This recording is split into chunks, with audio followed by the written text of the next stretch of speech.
সালামুন আলাইকুম।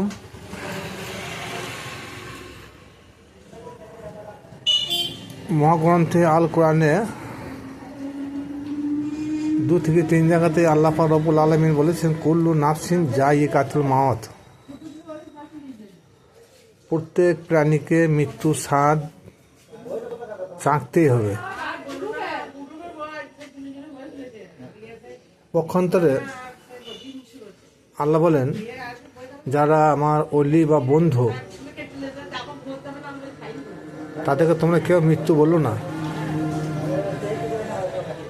তাহলে কি বোঝা গেল? প্রত্যেক প্রাণীকে মৃত্যুর স্বাদ চাখতে হবে, আর যারা আল্লাহর অলি বা বন্ধু তাদের মৃত্যু নাই। এর পরিপ্রেক্ষিতে আল্লাহ পাক রব্বুল আলামিন বলছেন, যারা আমার অলিদের শত্রু আমি তাহাদের সঙ্গে জিহাদ করি। ওই হাদিসেই পরবর্তী আয়াতে আল্লাহ পাক রব্বুল আলামিন বলেন, কোরআনের বিধান অনুযায়ী যে ফরজ ইবাদত আছে তাহা ব্যতীত যখন বান্দা বান্দি অতিরিক্ত নফল ইবাদতে মগ্ন থাকে, আল্লাহ বলেন তাকে আমি খুব ভালোবাসি। সে তখন আমার ভালোবাসার পাত্র হয়ে যায়, সে আমি তার বন্ধ হয়ে যাই। আর কি বললেন? বান্দার যে মুখে কথা বলে আমি তার মুখ হয়ে যায়, সে যে হাতে কর্ম করে আমি তার হাত হয়ে যায়, সে পায়ে চলাফেরা করে আমি তার পা হয়ে যায়, সে যে কানে শুনে আমি তার কান হয়ে শুনি। হ্যাঁ, তাহলে এখানে আল্লাহ পাক রব্বুল আলামিন বলছেন যে আল্লাহর অলিদের হাত আল্লাহর হাত, আল্লাহর অলিদের চোখ আল্লাহর চোখ, আল্লাহর অলিদের জুবান আল্লাহর জুবান, আল্লাহর অলিদের কান আল্লাহর কান। তবে এখানে একজন আল্লাহর অলি তার শরীরের সঙ্গে আল্লাহর শরীরের সঙ্গে মেল হয়ে যাচ্ছে, কোনো পার্থক্য থাকে না, কোনো পার্থক্য থাকে না। আর ওই সুফিবাদের এক শ্রেণীর লোক, মানে এক শ্রেণীর লোক বলা ভুল হবে, সমগ্র সুফিবাদের মধ্যে যারা দাখিল আছে তারা সকলেই ওই আল্লাহর অলির কদমে তারা মাথা নত করে এবং হায়াতের জিন্দিগি থেকে তখন যারা বিদায় নেয়, যখন মাজারে শায়িত থাকেন তখনও তাদের মাজারের কাছে গিয়ে মাথা নত করেন। কিন্তু প্রকৃতপক্ষে তারা তো মৃত্যু নয়। এটা আল্লাহ পাক রব্বুল আলামিন তিনি বলেছেন, যারা আমার অলি বা বন্ধু তাদেরকে তোমরা কেউ মৃত্যু বলিও না, আমি আমার পক্ষ থেকে তাদেরকে আমি রুজিয়ে পাঠিয়ে থাকি। তাহলে আল্লাহর অলিরা আল্লাহর বন্ধুরা কবরে জীবিত আছেন, সুতরাং আল্লাহর পক্ষ থেকে তারা রুজি গ্রহণ করেন। তাই যে ব্যক্তি কবরে সাহিত্য আছে, জীবিত আছে, সেই ব্যক্তির কাছে মাথা নত করা কোনো তো অপরাধ নয়। তার জন্যে যারা সুফিবাদের লোক তারা কিন্তু আল্লাহর অলিদের মাজারে মাথা নত করে থাকেন। পার্থিব জগতে যখন তারা বর্তমান হায়াতে জিন্দিগিতে রয়েছেন তখনও তাদের পায়ে মাথা নত করে থাকেন। কারণটা কি? কারণ একটাই, এনাদের সর্বশরীরের সঙ্গে আল্লাহর চেহারার হুবহু মেল। তার জন্যে আল্লাহ পাক রব্বুল আলামিন বলেছেন, যারা আমার অলি তাদের চোখ আমার চোখ, তাদের পা আমার পা, তাদের হাত আমার হাত, তাদের জীবন আমার জীবন। তো সেই হিসেবে একজন আল্লাহর অলির পায়ে মাথা নত করা কোনো শিরক বা বেদাত বা হারাম অন্য কিছু নয়, ইহা কোরআন ভিত্তিক জায়েজ। কিন্তু এখানে গবেষণা করার প্রয়োজন আছে, কারণ এই কথাটা আমার কথা নয়, এটা স্বয়ং আল্লাহ পাক রব্বুল আলামিন তিনি বলেছেন যে একজন অলির হ্যাঁ, তার হাত পা চোখ মুখ কান সব আমারই হয়ে যায়, তার আর আমার কোনো পার্থক্য থাকে না।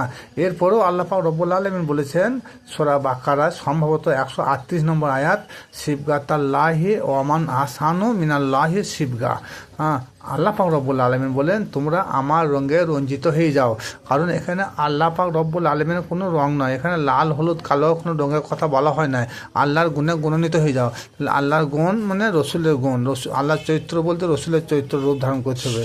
কারণ তার জন্য আল্লাহ পাক রব্বুল আলামিন সূরা আলী ইমরান বলেছে রসুলকে ভালোবাসলে আমাকে ভালোবাসা হবে, রসুলের অনুসরণ করলে আমার অনুসরণ করা হবে, রসুলের অনুগত করলে আমার অনুগতই করা হবে।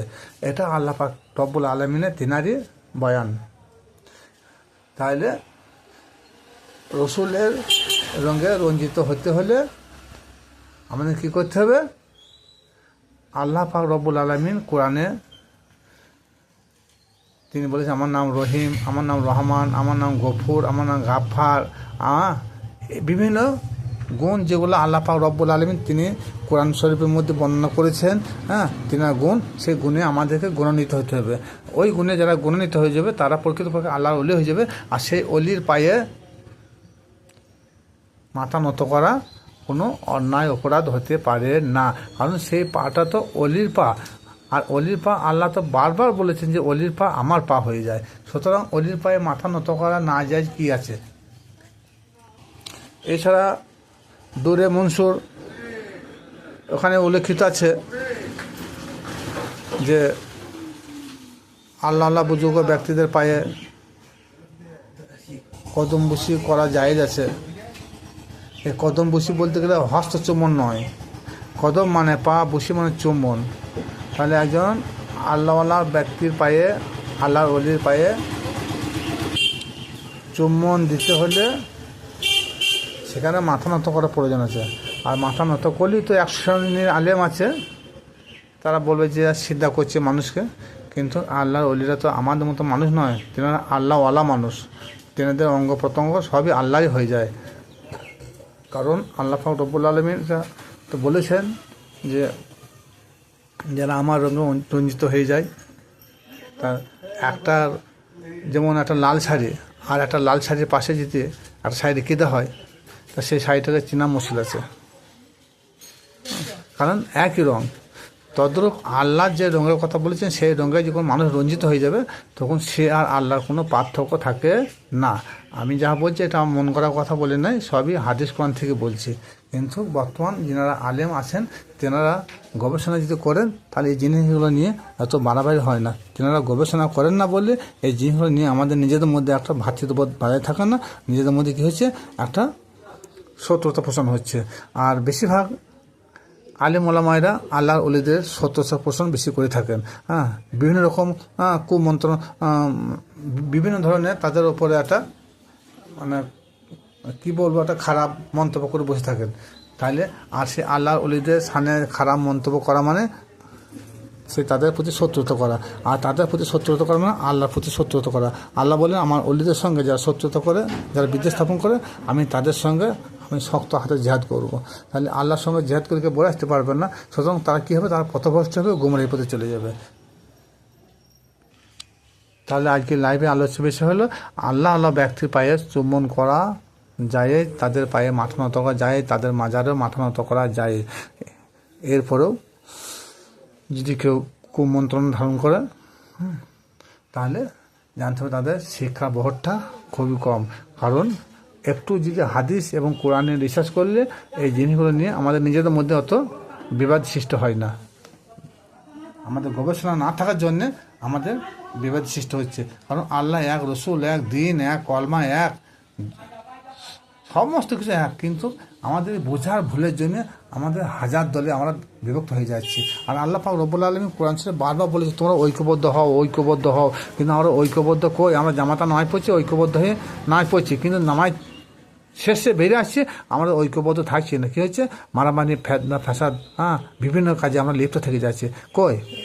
আল্লাহ পাক রব্বুল আলামিন জামাতে নামাজ পড়ার মূল উদ্দেশ্য হলো আমরা যেন ঐক্যবদ্ধভাবে যেমন নামাজ পড়ছে তেমনি মসজিদ থেকে বেরিয়ে গিয়ে সারা দিনটা যেন ওই রকম ঐক্যবদ্ধভাবে কাটাইতে পারি। কিন্তু তা তো নয়। আমরা কই মসজিদ থেকে বেরিয়েছি, পরে চুগলি করছি, কারো আল কাটছি, দাঁড়ি মারছি, সুদের টাকা গুনছি, বিভিন্ন ধরনের অন্যায় অত্যাচারে আমরা লিপ্ত হয়ে যাচ্ছি। তাহলে ওই ঐক্যবদ্ধ কথা, ওই জামাতের কথা আল্লাহ নবী পাক সাল্লাল্লাহু তাআলা আলাইহি সাল্লাম বলেন না।